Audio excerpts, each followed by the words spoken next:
Kwenye historia ya Kenya hawawezi kumsahau Asentes Ogwela Akuku, maarufu kama Akuku Danger.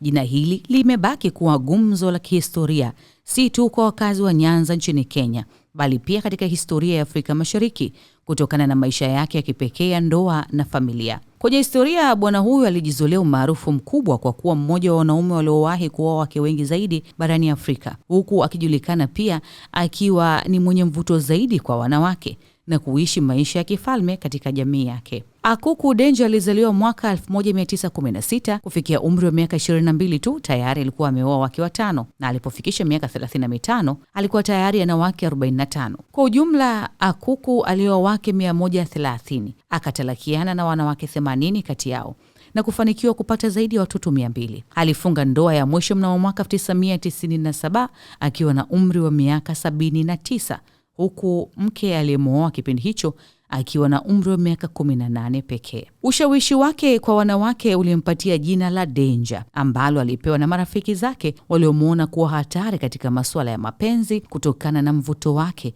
wa kipekee na kukubalika na wanawake. Inaripotiwa kuwa kutokana na idadi kubwa ya watoto wake ilimlazimu kuanzisha shule 2 za msingi kwa ajili ya kuwapatia elimu pamoja na kanisa la familia kwa ajili ya ibada. Aligawanya familia zake katika makundi tofauti yaliyosambaa katika maeneo ya Thiwa, Homa Bay na Migori, huku akitawala kwa mfumo maalum na kwa nidhamu ya hali ya juu. Akuku pia alikuwa mtu wa afya.